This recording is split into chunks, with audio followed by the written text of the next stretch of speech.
Les autorités de la transition de 2012 et le régime déchu d'Ibeka ont laissé échapper le contrôle politique, sécuritaire et diplomatique du processus de sortie de crise. Quant aux autorités de l'actuelle transition, elles se soumettent à la volonté de la France impérialiste et aux puissances extérieures et s'apprêtent à mettre en œuvre intégralement, sans nuance aucune, l'accord de partition du pays. L'accord illégal et illégitime. L'accord issu du processus d'Alger version 2015 est un accord illégal et illégitime. Illégitime parce qu'il bafoue l'article 115 de la Constitution malienne qui exige qu'un traité de paix qui de plus engage les finances de l'État soit ratifié par une loi. Cet accord n'a jamais été soumis au peuple, ni directement à travers un référendum, ni indirectement à travers les députés élus. Illégitime parce qu'à travers le déni et les concertations nationales organisées par le CNSP, les Maliens ont refusé l'application de cet accord en l'état et en ont demandé un minimum sa relecture. Le ras-le-bol des Maliens de l'intérieur comme de l'extérieur sur cet accord de dislocation du Mali est patent. Malgré l'illégalité et l'illégitimité de cet accord, les autorités de la transition ont décidé, à travers les actes qu'elles posent, d'appliquer cet accord en l'état, sans en référer au peuple malien. Arrivé par un coup d'État, avec à sa tête un président nommé par le CNSP et un conseil national de transition dont les membres ont été nommés dans la plus grande opacité. Cette transition n'est pas habilitée à appliquer cet accord qui conduit implacablement à la partition du Mali. Les regroupements politiques et de la société civile doivent parler d'une même voix et dépasser les positionnements partisans.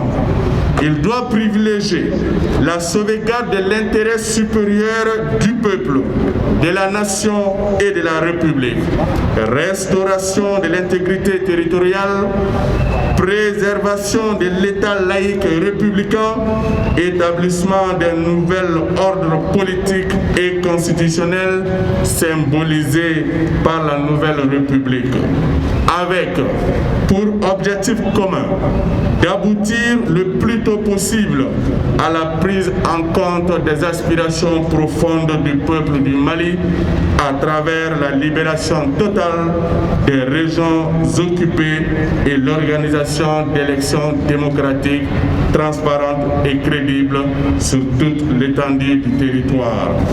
Face à une transition sourde, à la demande expresse du peuple malien de ne pas mettre en œuvre l'accord d'Alger, en l'état, les Maliens ont décidé de faire front ensemble afin de rejeter la mise en œuvre de cet accord.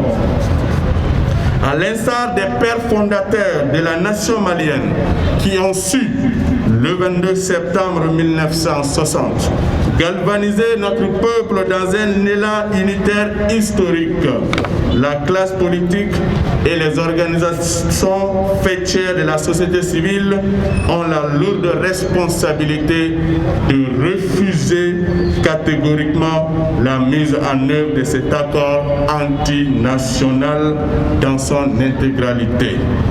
Elles doivent demander à la transition de ne pas appliquer cet accord illégal et illégitime sans tenir compte de l'avis des Maliens.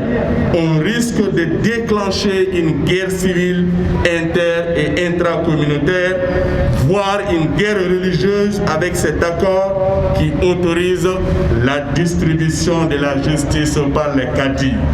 Le prochain président élu pourrait se charger du sort de cet accord Le manifeste pour le refus de la mise en œuvre de l'accord d'Alger permettra aux Maliennes et aux Maliens de prendre en main leur destin, de reprendre l'initiative politique, sécuritaire et diplomatique et d'assurer une véritable appropriation nationale et démocratique du processus de sortie de crise dans l'intérêt supérieur de la nation.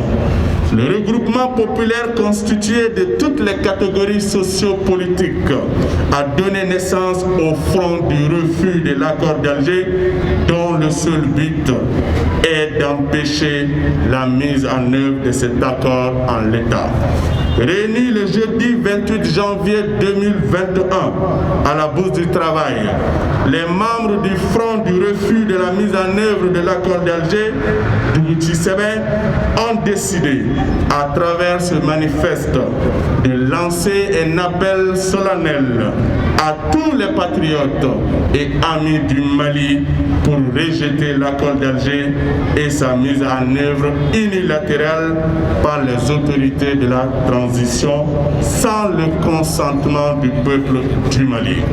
Cet accord est mauvais en tous ses aspects. C'est un accord de partition du Mali, un accord raciste, injurieux, ethnocentriste, un accord de démantèlement de l'édifice national, un accord de démission nationale, un accord humiliant, un accord de liquidation de l'armée nationale, un accord de trahison nationale. Alors, il faut le refuser. Son application créera un précédent dans la sous-région où plus aucun autre pays recelant des ressources ne sera à l'abri d'être disloqué et dépouillé selon les desiderata des puissances extra-africaines dont les intérêts ne coïncident pas avec les nôtres. Nous n'avons qu'un seul pays, le Mali. Nous souhaitons continuer à vivre dans notre pays, dans l'esprit de notre devise, un peuple, un but, une foi. Nous n'aspirons qu'à construire notre pays à partir de nos valeurs endogènes pour le mieux-être de tous les Maliennes et Maliens. Nous invitons tous les patriotes, à l'intérieur et à l'extérieur du Mali, à nous rejoindre pour faire barrage à l'application de l'accord d'Alger par les autorités de la transition. Nous luttons pour sauver le Mali, mais également l'Afrique, car ne nous méprenons pas. La destruction du Mali pourrait être la première phase de la stratégie des puissances étrangères pour soumettre tous les pays d'Afrique de l'Ouest afin d'exploiter leurs richesses. Bamako, le 6 février 2021, le Front.